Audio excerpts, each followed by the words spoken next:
باقی بات یہ ہے جو ہے نا کہ یہ جان مات کپڑوں کے بنے ہوئے ویسے بھی امام ابن تیمیہ فرماتے ہیں یہ سجادے جو ہیں بدعت ہیں. اللہ کے رسول علیہ السلام نے ان پر نمازیں نہیں پڑھی. ہم مجبور ہیں کہ ہر جگہ بچھے ہوئے مسجدوں میں قالین بچھے، یہ کوئی طریقہ نہیں. اصل میں یہی ہے کہ یا نماز زمین پر ہی ہو ننگی، یا کم از کم جو ہے نا یہ نباتات جو ہیں صفحے وغیرہ یہ ہونی چاہیے. یہ کپڑوں پر جو سجدے وغیرہ نا یہ تو عیاشی ہے کہ ہم اپنے ماتھے کو مٹی نہیں لگنے دینا چاہتے.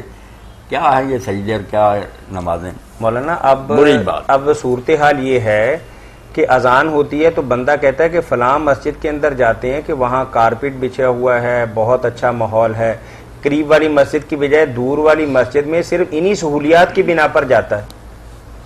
یہ بندے اپنے آپ کو اللہ کے سامنے ذلیل نہیں کرنا چاہیے. وہاں بھی تکبر ان کے ذہن میں پھنسا ہوا ہوتا. حضرت عبداللہ ابن مسعود رضی اللہ عنہ نے ساری عمر زمین کے سوا سجدہ نہیں کیا، انہوں نے صف پر بھی نہیں کیا، ننگی زمین پر ماتھا لگاتے تھے کہ مٹی لگے.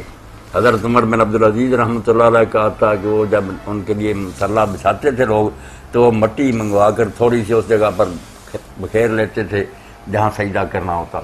جو لوگ سجدہ کرتے تھے، ہمارے کیا سجدے ہیں کہ قالین ہیں، فرش ہیں.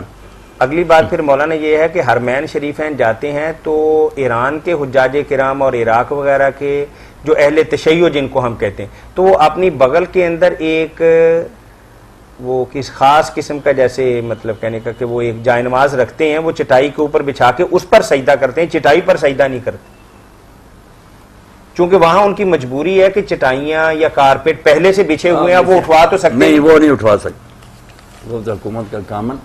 اب وہ تیلیوں کا بنا ہوا جانماز عموماً ہر مرد عورت کی بغل کے اندر دبایا ہوتا ہے حرمین شریفین میں، حج کے دنوں میں، عمرہ کے دنوں میں. یہی کرتے ہیں نا کہ زمین یا زمین سے اگنے والی نباتات یا ان سے بالکل اسی طریقے کی چیز ہوتی ہے. طاہر میاں مجھے یہ واقعہ یاد آیا کہ یہ ایرانی لوگ ہی تھے وہاں تو کر رہے تھے سجدہ. اس وقت اس طرح کے نہیں تھے جو سجدہ گاہ وہ رکھتے ہیں نا کہ ایک ٹکیا ہوتی ہے مٹی کی بنی ہوئی جس پر ماتھا لگ سکتا ہے، وہ رکھ لیتے ہیں سامنے. کم از کم ماتھا تو مٹی پر لگے تو رکھ رہے تھے. آ گئے شرطے، انہوں نے کہا شرک شرک شرک. اب ان کے ساتھ تھے بہت بڑے عالم تھے، سورہ فاتحہ کی تفسیر لکھی، اگر مل جائے پڑھیں تو پتہ چلے گا جو سوال کرے فاتحہ ہے کیا. ہم بھی پڑھتے رہے مگر کوئی پتہ نہیں چلا. سید ابو القاسم الخوئی مرحوم انہوں نے لکھا سورہ فاتحہ پر، وہ ساتھ تھے. انہوں نے کہا یار یہ اس پر سجدہ کرتے ہیں کارپٹ پر، ریشم پر، اس کو کر رہے ہیں، وہ شرک ہے. کہنے لگا نہیں، وہ تو صرف اس پر کرتے کرتے اللہ کو. اس نے کہا یہ خاک پر سجدہ کرتے ہیں، خاک کو نہیں کرتے. سمجھایا نا جب کہ عقل سے کام لو کہ تین چیزیں ہوتی ہیں، ایک مسجود لہو کہ سجدہ کس کو کرتے، وہ اللہ کو کرتے ہیں. ایک ہے کہ مسجود علیہ کس چیز پر کرتے ہیں، وہ ہے جس پر آپ سر رکھیں گے. بے شک آپ جان مازوں پر رکھ دیں گے بیچارے مٹی پہ. جب سمجھایا کہ یہ جان مازوں پر اور ان بریشموں پر نہیں کرنا چاہتے، آج ہی انہوں نے کہا علامہ ہمیں سمجھ آ گئی. آپ صلی اللہ علیہ وسلم مٹی کے اوپر، یہ زمین کی کوئی چیز تھی، ماربل بھی مٹی میں داخل ہے، یہ بھی زمین سے ہی پتھر نکلا ہوا ہے، اس میں کریں. اور اس حوالے سے یہ جو اہل تشیع کا بھی بعض لوگ مذاق اڑا رہے ہوتے ہیں، آپ ذرا ٹھنڈے دل کے ساتھ، ہم اہل سنت کو ان کی بات بھی سننی چاہیے. وہ ٹکی رکھ کے نماز پڑھتے ہیں، وہ کہتے ہیں کربلا کی ٹکی. وہ کربلا کی ٹکی کے ساتھ تعلق ہی نہیں اس کا. وہ اس لیے رکھتے ہیں ٹکی کہ وہ کہتے ہیں کہ آپ صلی اللہ علیہ وسلم نے چونکہ ہمیشہ مٹی پہ سجدہ کیا ہے، یہ قالینوں پہ آپ نے سجدہ نہیں کیا. آپ صلی اللہ علیہ وسلم کی سنت مٹی پہ سجدہ ہے، اس لیے وہ سجدہ گاہ کے لیے یہ ٹکی رکھتے ہیں. حتیٰ کہ صحیح بخاری میں حدیث موجود ہے انٹرنیشنل نمبر کے مطابق 381 نمبر کہ آپ صلی اللہ علیہ وسلم اپنی سجدے والی جو جگہ تھی نا اس کے اوپر ایک چٹائی رکھا کرتے تھے کھجور کی چھال کی بنی ہوئی، اسے خمرہ کہا جاتا تھا. تو ٹکی ثابت ہوتی ہے کہ نہیں، صرف سجدے والی جگہ پہ ہوتی تھی وہ. تو کھجور کی چھال چونکہ یہ زمین کی جنس ہے، اس کے اوپر نماز پڑھنا ایسے ہی جیسے آپ زمین پہ پڑھتے ہیں. تو یہ امام بخاری نے باقاعدہ اس کے اوپر باب باندھا ہے کہ خمرہ پر پڑھنے کا جواز، آپ صلی اللہ علیہ وسلم خمرہ پہ پڑھا کرتے تھے. تو یہ صحیح بخاری کے اندر موجود ہے. لہذا اگر کوئی ٹکی رکھ لیتا ہے یا کوئی اس طرح سے اسے کوئی الرجی ہونے کی ضرورت نہیں ہے. بہتر یہ ہے کہ ٹکی کے بجائے جو ہے جس طرح سعودی عرب میں بھی ہوا اور پاکستان کے اندر بھی حرمین شریفین میں تو سوائے سردیوں کے عام حالت کے اندر تو لائیو زمین کے اوپر ہی نماز پڑھی جاتی ہے، ماربل کے اوپر. تو یہ افضل طریقہ یہی ہے کہ لائیو زمین کے اوپر نماز پڑھی جائے. اور کم از کم چلے فرض نہیں پڑھ سکتے، سنتیں تو آگے پڑھیں تاکہ اس سنت پہ عمل کریں. نماز قالین کے اوپر، چٹائی کے اوپر بھی جواز موجود ہے، ہو جاتی ہے، کوئی اختلاف نہیں اس کے اوپر. اور جو زمین کی جنس کی چیزیں جیسے کاٹن ہے, اس کی اگر کوئی دری بنی ہو اس پہ تو اہل تشیع کو بھی کوئی اعتراض نہیں ہے. پتے کے اوپر, یا یہ ہمارے جو پرانے زمانے میں پھوڑ ہوا کرتے جسے ہم کہتے ہیں, وہ کھجور کی چھال کے بنا کرتے تھے, ان کے اوپر چٹائیاں بنا کرتی تھی. یہ زمین سے نیچرل اگنے والی چیزیں, اس کے اوپر اگر آپ سجدہ کرتے ہیں تو اس کے اوپر کوئی مسئلہ نہیں ہے. الحمدللہ اس حوالے سے میں نے یہ بھی ایشو کلیئر کر دیا. یہ بڑی امپورٹنٹ بات ہے, اور وہ ہے ٹکی کے اوپر سجدہ کرنا. یہ مٹی کی ٹکی رکھ کر, تو اس میں بھی بھائیو جذباتی ہونے کی ضرورت نہیں ہے. یہ بات بالکل حقیقت ہے کہ اہل سنت کے آپ محدثین کی کتابیں اٹھائیں, امام ترمذی نے پورا باب باندھا ہے چٹائی پر نماز پڑھنے کا جواز. اس سے ہی آپ ذرا اندازہ لگا لیں, چٹائی پہ نماز پڑھنے کا جواز. جواز کا مطلب ہے یہ جائز ہے, جیسے ننگے سر نماز پڑھنا جائز ہے, لیکن سر ڈھانپ کے پڑھنا افضل ہے. نبی صلی اللہ علیہ وسلم کا عمل نہیں تھا کہ آپ چٹائیوں یا قالینوں پر نماز پڑھتے تھے, حالانکہ اس وقت پاسبلٹی موجود تھی. آپ صلی اللہ علیہ وسلم لائیو زمین پر نماز پڑھا کرتے تھے.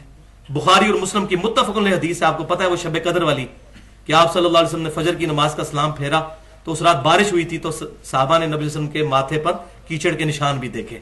تو آپ صلی اللہ علیہ وسلم لائیو زمین پر نماز پڑھا کرتے تھے, اور اس سنت پر اس وقت صرف اہل تشیع عمل کر رہے ہیں, یا عرب میں عمل کیا جاتا ہے. الحمدللہ مجھے خوشی ہے, خانہ کعبہ شریف میں بہت سخت سردی ہو تو الگ بات, ورنہ لوگ ماربل پہ ڈائریکٹ نماز پڑھتے ہیں, اور وہ ماربل زمین کا حصہ ہی ہے, ماربل زمین میں سے نکلتا پتھر ہے. تو اہل تشیع کے ہاں یہ ہے کہ جو چیز ہم کھاتے ہیں یا پہنتے ہیں اس پر سجدہ نہیں ہوتا. انہوں نے کہا چونکہ مٹی پر سجدہ ہونا چاہیے سنت ہے, یہ بات انہوں نے اچھی لی کہ سجدہ مٹی پر ہونا چاہیے, سنت یہی ہے. چٹائی پر بھی جائز ہے, لیکن افضل یہی ہے کہ مٹی پر سجدہ. یہ وہ کربلا کی مٹی نہیں رکھی ہوتی انہوں نے, وہ ان کے نزدیک وہ مٹی نہ ملے پھر وہ پتا جو ہے وہ سامنے رکھ لیتے ہیں, وہ بھی نہ ہو تو بعض کا اپنے ہاتھ پہ یوں سجدہ کر لیتے ہیں.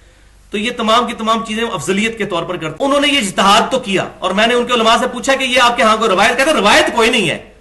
روایت یہ ہے کہ لائیو زمین پہ نماز پڑھی جائے, یا چٹائی ہو, جیسے ایک کھجور کی چٹائی بنی ہوئی ہو, کسی زمانے میں ہماری مسجدوں میں بھی ہوتی تھی, اس پہ وہ بھی قائل ہے کہ وہ کھائی نہیں جاتی, ٹھیک ہے, اور وہ نیچرل چیز ہے, اس کے اوپر وہ سجدے کے قائل ہے. کھجور کی چٹائی جو یہ ہمارے پھوڑ وغیرہ ہوا کرتے تھے, تو اس پہ نماز پڑھی جائے. تو انہوں نے ٹکی والا جو مسئلہ ہے یہ اجتہادی اخذ کیا ہے, لیکن یہ اتنا بھی مسئلہ جو ہے وہ سیدھا نہیں ہے جس طرح ہم مذاق اڑا رہے ہوتے ہیں. تو بیسیکلی وہ افضلیت کو ٹارگٹ کر رہے ہوتے ہیں. مسلح پہ نماز پڑھنا افضل ہے یا زمین پہ؟ زمین پہ ہی افضل ہے, یہ سب کا اتفاقی مسئلہ ہے. آپ صلی اللہ علیہ وآلہ وسلم یعنی مٹی پہ ہی پڑھا کرتے تھے نماز, مٹی کی یعنی پیوڈ لپائی ہوئی بھی ہوتی تھی, اور یا پھر چٹائی آپ صلی اللہ علیہ وآلہ وسلم نے استعمال کی ہے, کھجور کی چھال وغیرہ. اور اس حوالے سے شیعہ کا موقف جو ہے وہ بڑا مضبوط ہے, اور انہوں نے اس کی ایکویلنٹ نکال لی, وہ ٹکی والا کانسیپٹ انہوں نے اسی کے تحت نکالا ہے. لیکن میں یہ سمجھتا ہوں یہ دین کے اندر انہوں نے ایک بدعت والا معاملہ کیا ہے, کہ آپ نے دین میں ایک ایسی بڑی چیز داخل کی ہے کہ ہر بندے نے جیب میں ٹکی ڈالی ہوئی ہے, اب اس نے کرنا ہے. اس کی بجائے آپ اس کو ایمفسائز کرتے, جس طرح حرمین میں دیکھتا ہوں سخت سردیوں میں بھی, اور مجھے بڑا اچھا لگ رہا ہوتا ہے, جیسے ہی اقامت ہوتی ہے تو شیعہ جو ہے نا وہ ہمیشہ جہاں پہ ماربل ہوتا ہے نا وہاں پہ جا کے کھڑے ہو جاتے ہیں, صفے بنا لیتے ہیں. وہ قالینوں پہ نہیں نماز پڑھتے, کیونکہ ماربل بھی زمین کی جنس سے ہے, تو وہ ظاہر ہے وہ اس کو کہتے ہیں سنت کے مطابق نماز ہے. یہی چیز امپلیمنٹ کر دیں اپنی مسجدوں کے اندر بھی, یا یہ کر لیں کہ مسجد کی قالین ہو اور جس سجدے والی جگہ کے اوپر نا کھجور کی چھال کی ایک چھوٹی چٹائی بنا دی جائے 6 انچ کی, ایسے تھرو آؤٹ. یہ خالی میں شیعوں کو نہیں مشورہ دے رہا, سنیوں کو بھی دے رہا ہوں, ٹھیک ہے. پھر اپنی خیر منا لو تسی. خمرہ کیوں جی ندیم بھائی, ندیم بھائی نے کہا سی خمرہ اسی اتنے بچھا لی ہے. خمرہ وہ چٹائی تھی نا جو آپ صلی اللہ علیہ وسلم کھجور کی چھال کی, وہ بھی زمین کی جنس سے ہوتی ہے نا, شیعہ کے نزدیک اس کے اوپر بھی ٹھیک ہے. یہ افضلیت اور غیر افضلیت کا مسئلہ تھا, یہ وہ حلال و حرام والا مسئلہ نہیں تھا. لیکن دونوں طرف چونکہ ضد آ گئی, اس کا الٹیمیٹ نتیجہ ہمارے سامنے ہے. خاک پر سجدہ, سجدگاہ ایک ایسا عنوان ہے کہ جو قرآن و سنت سے ثابت ہے. وَجُعِلَتْ لِيَ الْأَرْضُ سُجَّدًا, اللہ نے میرے لیے زمین کو, خاک کو سجدگاہ قرار دیا ہے. یہ حدیث پیغمبر ہے کہ جسے علماء اہل سنت نے اپنی کتابوں میں بالخصوص بخاری میں اور صحیح نسائی میں, ابن ماجہ میں اور سنن ابن داؤد وغیرہ میں اس حدیث کو نقل کیا. پیغمبر جب سجدہ کیا کرتے تھے تو آپ قالین پر سجدہ نہیں کرتے تھے، پیغمبر اکرم کپڑے پہ سجدہ نہیں کرتے تھے، بلکہ آپ نے اپنے ایک صحابی کو دیکھا کہ جو نماز پڑھ رہے تھے اور ان کا امامہ زمین کے اور ان کے درمیان حائل تھا، ان کے ماتھے میں ان کی پیشانی اور زمین کے درمیان حائل تھا، آپ نے اتنا انتظار نہیں فرمایا کہ آپ اسے نماز ختم کرنے دیتے، بلکہ آپ آگے بڑھے اس کی اہمیت کے پیش نظر، اور آپ نے اس کا امامہ اپنے ہاتھ سے اس کے سر کی جانب پیچھے ہٹا دیا تاکہ پیشانی اور زمین میں کپڑا حائل نہ ہو۔